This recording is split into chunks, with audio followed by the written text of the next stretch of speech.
নামাজে দাঁড়াইলে তোমায় মশায় কামড় দিলে, মশা তুমি আগে মারো, রুকু সিজদা ফেলে নামাজ হইল না রে, তোর নামাজের লইলি না খবর। আরে বদমাইশ, তুই এত সুন্দর সুন্দর কথা কস, এগুলো বুঝস, তুই তো নিজেই নামাজ পড়স না। কথা ঠিক না বেঠে? আর একটু জোরে। তুমি এত সুন্দর সুন্দর বাক্য বলতে পারো, তুমি মসজিদে আসার অভ্যাস করো না। কয় না মসজিদে যাই কি করুম? কয় নামাজ পড়বার গেলেই গরু ছোটার কথা মনে হয়। শব্দ ভালো, কথাও ভালো, কিন্তু কে বলতেছে সেটা আগে ফলো করতে হবে। হ্যাঁ, সেটা আগে ফলো করতে হবে। সেই জন্য হযরতে আলী রাদিয়াল্লাহু তাআলা আনহু নামাজে দাঁড়ায় গেছেন, তীরটা টান দিয়া খুলছেন, টের পায় নাই। কারণ হইল নামাজ হলো এক মনে পড়তে হবে, এক দিলে পড়তে হবে। এখন নামাজে দাঁড়াইলাম, মনে মনে বলতেছি নামাজ তো পড়ার জন্য আসছি, গরুটা তো বাইন্দা তুই আইছি, ছুটে গেল নিহি আবার। কথা ঠিক না ঠিক? মারেফতের যারা কথা বলে আমরাও তাদের পক্ষে, তাদের কথাগুলোই আমরা বলি। যারা বলে যে নামাজে দাঁড়াইলে তোমায় মশায় কামড় দিলে, মশা তুমি আগে মারো, রুকু সিজদা ফেলে নামাজ হইল না রে, তোর নামাজের লইলি না খবর। আরে বদমাইশ, তুই এত সুন্দর সুন্দর কথা কস, এগুলো বুঝস, তুই তো নিজেই নামাজ পড়স না। কথা ঠিক না বেঠে? আর একটু জোরে। তুমি এত সুন্দর সুন্দর বাক্য বলতে পারো, তুমি মসজিদে আসার অভ্যাস করো না। কয় না মসজিদে যাই কি করুম? কয় নামাজ পড়বার গেলেই গরু ছোটার কথা মনে হয়। নামাজ পড়ার জন্য গেলেই দুনিয়ার যত হিসাব কিতাব মনে হয়ে জায়গা। কয় তার কি কাম আছে, আমরাই পড়তাম না? কয় যারা শরীয়তের মোল্লা হেরাই ফরুগা। কথা ঠিক না ঠিক? এই যত বাংলাদেশের ভিতরে বাউল শিল্পী আছে তাদের বক্তব্য একটাই। কেন?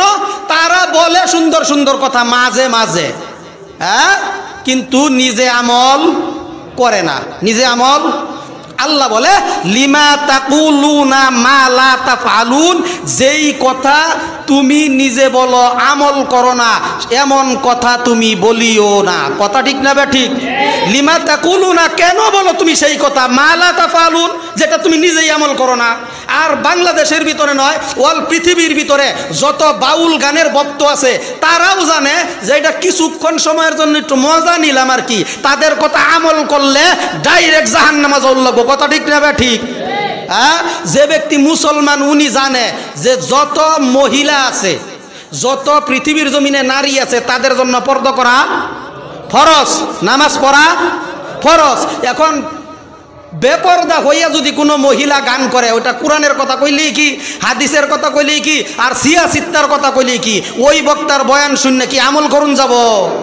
আমল করা যাবে না। আল্লাহ সুবহানাহু ওয়া তাআলা পৃথিবীর জমিনে যত রাজা বাদশা পাঠাইছেন, এগুলো হইল ওয়ান টাইম ইসলামের পাহারাদার হয়ে যাও। শয়তান যেন মুসলমানের ভিতরে ফাটল সৃষ্টি না করতে পারে, সেজন্য তুমি একজন মর্দে মুজাহিদ হয়ে যাও। এক একজন মুসলমান একটা করে মুসলমান, এক একজন মুসলমান একজন করে ইসলামের পাহারাদার। কথা ঠিক না ঠিক? সারা বাংলাদেশের নয়, গোটা পৃথিবীর সমস্ত মুসলমান যদি নিজেকে একজন ইসলামের সিপাহী বলে পরিচয় দিতে পারে, ওই ভূমিকা যদি পালন করতে পারে, খোদার কসম বাংলার জমিনে কোরআন হাদিস বিরোধী কোনো কর্মকাণ্ড হবে তো দূরের কথা, ইসলাম ও ইমানের ব্যাপারে চোখ তুলে তাকাবার সাহস পাবে না। কথা ঠিক না বেঠে? চোখ তুলে তাকাবার সাহস পাবে না। আজকে তাবলীগ জামাতের মধ্যে দুই ভাগ। কেন? শুধু এই সাতপন্থী নামে আমরা যাদেরকে চিনি তারাই নয়, তাদের পিছনে ইন্ধন দেওয়ার মতো আরো অনেক যুগসূত্র আছে। তারা তাদেরকে দিয়ে ইসলামকে ধ্বংস করার জন্য, ইমান ও ইসলামের ভিতরে ফাটল সৃষ্টি করানোর জন্য এই ইহুদি খ্রিস্টান তারা চক্রান্ত করতেছে। সেটা আমাদেরকে খেয়াল রাখতে হবে। প্রত্যেকটা মুসলমানকে ইসলামের পাহারাদারি করার জন্য আল্লাহ সুবহানাহু ওয়া তাআলা বলেছেন যে হে আমার বান্দারা, তোমরা বিপদে ধৈর্য ধারণ করো, আর এই ধৈর্যের ব্যাপারে অটল থাকো, আর ইসলামের জন্য পাহারাদারি করো। হযরতে আলী রাদিয়াল্লাহু তাআলা আনহু সাহাবায়ে কেরামকে নিয়ে আল্লাহর পয়গম্বর যুদ্ধের ময়দানে গেছেন,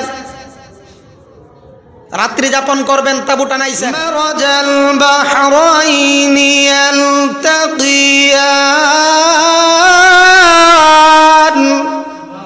আল্লাহ বলে মারাজাল বাহরাইনি ইয়ালতাকিয়ান, নুনা পানি এবং মিষ্টি পানি দুইটা একত্রেই থাকে, কিন্তু একটা আরেকটার সাথে মিশে লবণাক্ত পানি মিষ্টি হয় না, আর মিষ্টি পানি লবণাক্ত হয় না।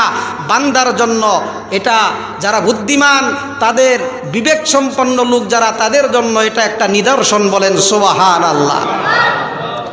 আল্লাহ সুবহানাহু ওয়া তাআলা বলেন, লবণাক্ত পানি যদি মিষ্টি হয়ে যাইতো আর মিষ্টি পানি যদি লবণাক্ত হয়ে যাইতো, তাহলে তোমরা কেমন করে তোমরা জীবিকা নির্বাহ করতা?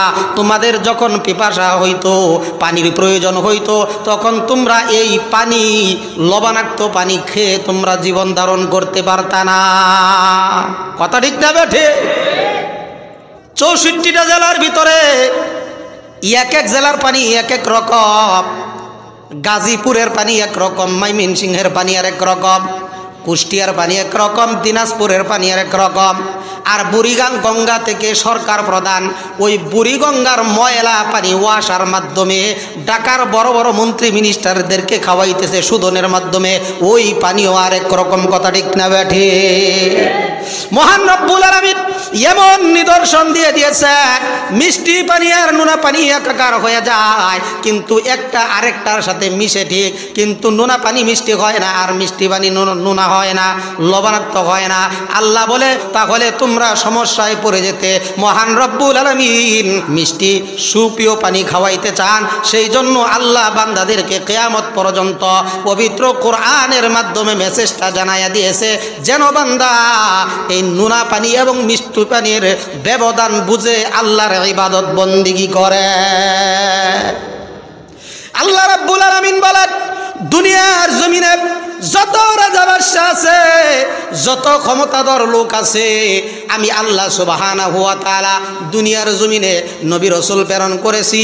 সাহাবায়ে কেরাম, তাবেঈন, তাবেঈন, সলফে সলেহিন, মুতাকদ্দিমিন, এরকম ভাবে খেলাফতের দায়িত্ব যারা পালন করেছেন, ওই কোরআনের আইন অনুযায়ী যারা রাষ্ট্র পরিচালনা করেছে, ওই সমাজের ভিতরে শান্তি সুশৃঙ্খল ছিল, কোরআনের হাওয়ায় দেশ চলেছে, মানুষের অশান্তি ছিল না। কথা ঠিক না বেঠে?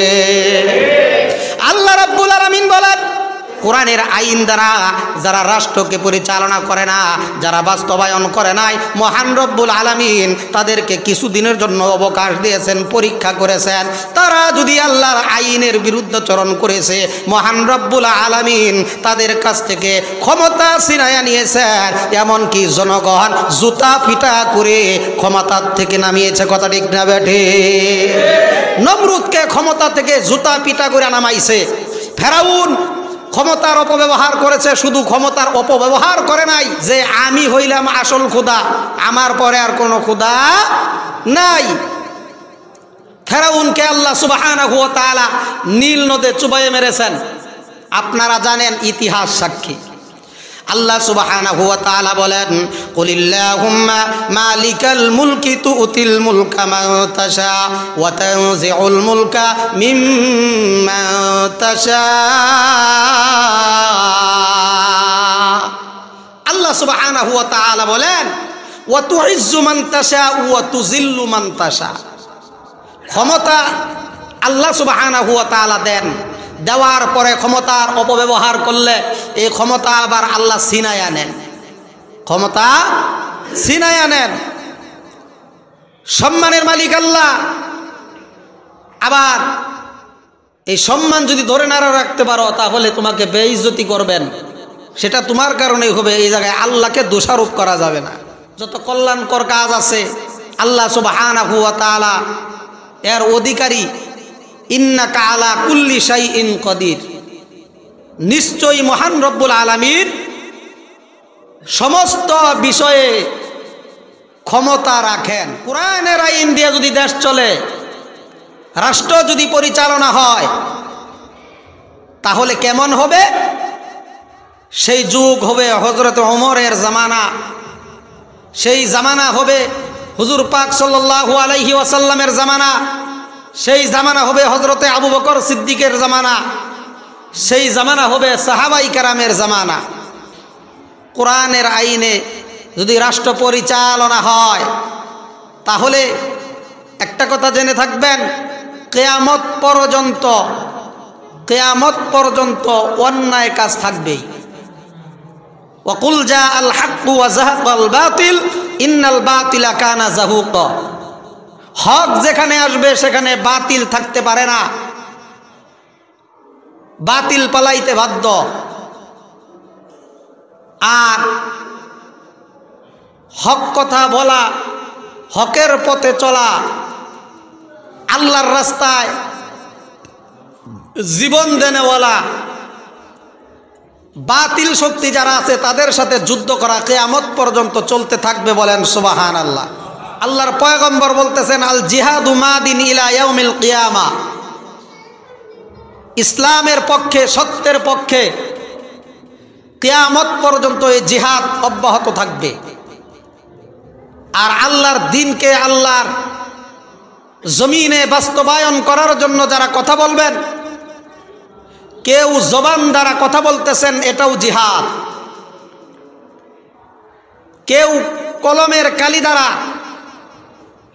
লিখে হক কথাগুলো বলতেছেন, আর এই হক কথাগুলো বলার কারণেও বিভিন্ন সময় আক্রমণের শিকার হইতেছেন। কথা ঠিক না বেঠে? আক্রমণের শিকার হইতেছেন।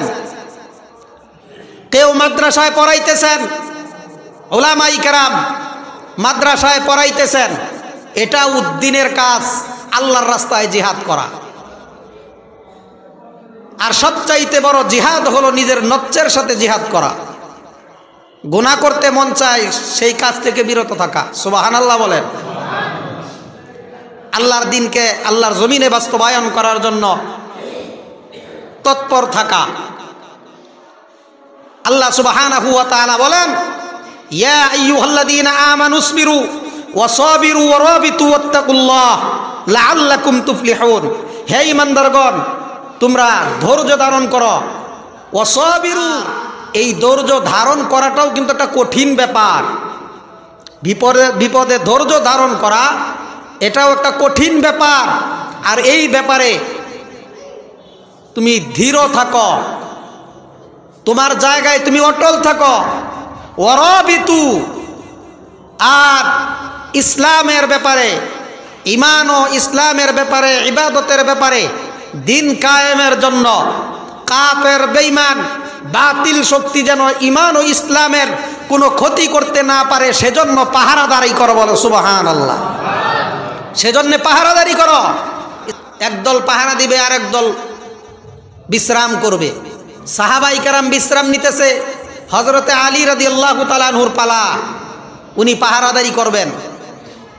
হযরতে আলী রাদিয়াল্লাহু তাআলা আনহু চিন্তা করলেন যে শুধু শুধু দাঁড়ায় থেকে লাভ কি, নামাজে দাঁড়ায়া যাই। সুবহানাল্লাহ বলে। হযরতে আলী পাহারাদারি করার জন্য যখন দাঁড়াইছেন, মনে মনে চিন্তা করলেন, আরে শুধু দাঁড়ায়া থেকে তো লাভ নাই, নামাজে দাঁড়ায়া যাই, নামাজে দাঁড়ায়া যাই।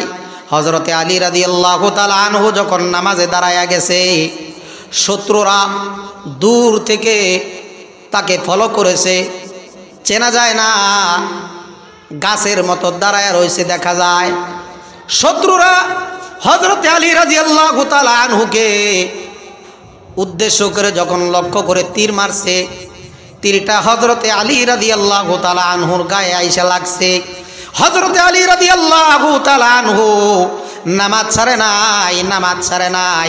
খোদার কসম করে বলি, মুফাসসিরিনে কেরাম বলেন, যতক্ষণ পর্যন্ত হযরতে আলী রাদিয়াল্লাহু তাআলা আনহু নামাজ অবস্থায় ছিল, ততক্ষণ পর্যন্ত তীর তার গায়ে আইসা লাগছে, আলী টের পায় নাই। ইসলামের জন্য পাহারাদারি করেছেন, ঈমান ও ইসলামকে বিজয় করার জন্য তারা শরীর থেকে রক্ত জড়াইছেন। দুনিয়ার জমিনে তারা এরকম নিদর্শন দেখাইয়া গেছেন। ইসলাম জিন্দা হতা হ্যায় হর কারবালা কে বাদ। প্রত্যেক ধাপে ধাপে ইসলামের বিজয় হয়েছে। রক্ত যে পর্যন্ত ঢেলে না দিছে ততদিন পর্যন্ত ইসলাম কায়েম হয় নাই। ইতিহাস সাক্ষী।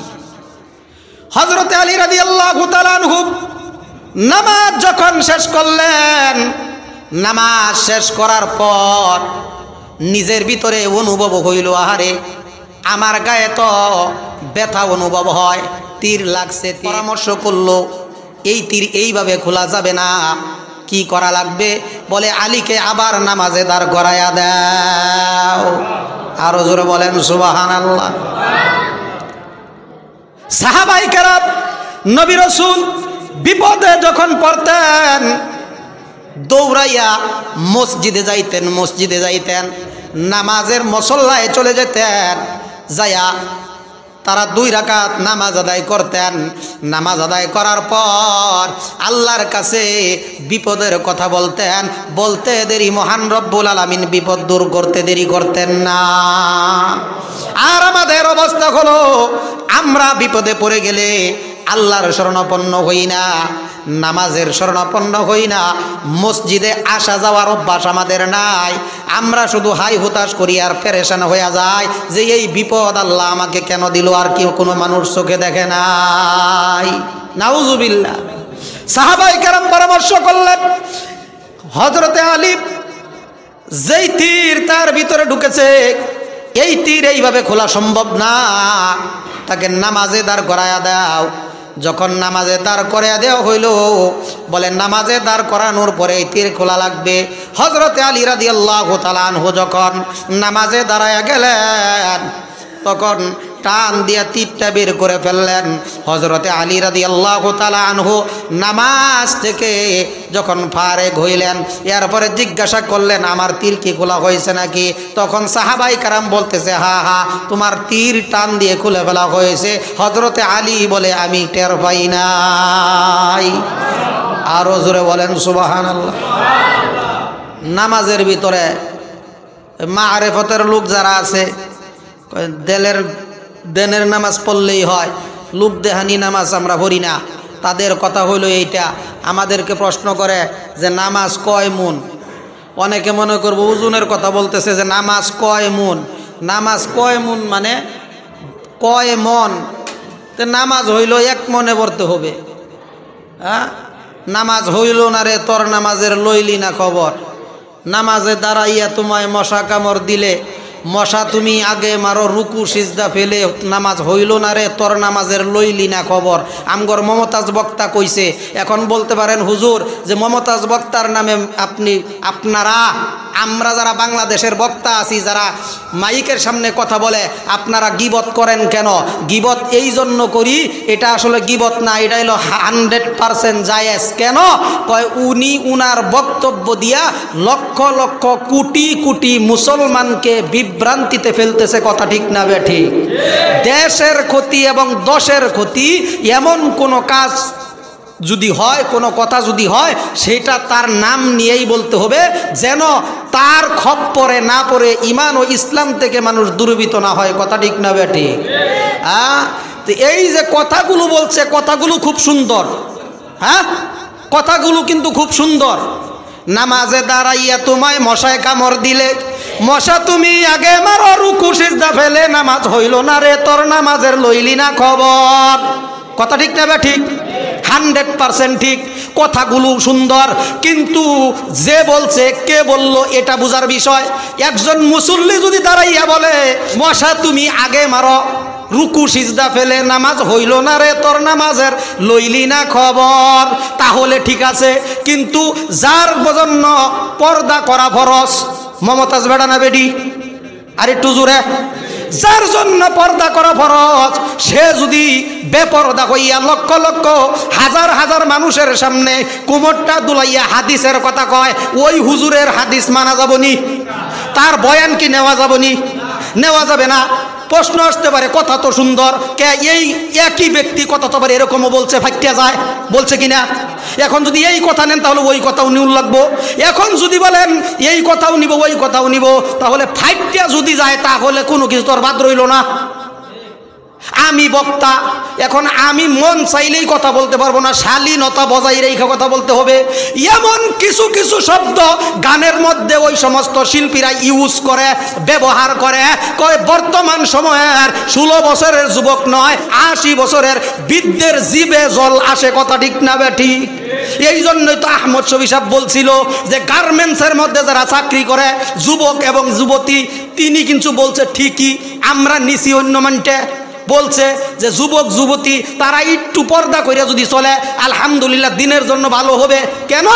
তেঁতুল খাইলে যেমন জল আসে জিবে, ঠিক তেমনি ভাবে, কারণ যুবক যুবতী যদি বেগানা মহিলা এক জায়গায় বসবাস করে, শয়তান ওদের মধ্যে যাইয়া কুমন্ত্রণা দেয়, কয় এত সুন্দর চেহারা একটু তাকাইয়া দেখ। কথা ঠিক না ঠিক? আর আমরা ব্যঙ্গ করে কইছি আহমদ সখী, বিভিন্ন ধরনের কথা আমরা বলছি, হুজুর কিন্তু দুনিয়ায় নাই। কথা কিন্তু বলছে যে ঠিক তেমনি ভাবে বেগানা পুরুষ এবং বেগানা মহিলা এক জায়গায় যদি থাকে, পয়গম্বর বলেছে খবরদার ওই জায়গায় অতিক্রম করিও না। এই 5 বছরের ক্ষমতা পাইয়া আল্লাহ বলে খবরদার, আমি আল্লাহর বিধানকে ভুলে যাইও না, আমি আল্লাহর কোরআন দিয়ে রাষ্ট্র পরিচালনা করো, যেমনি ভাবে নবী রাসূলগণ করছেন।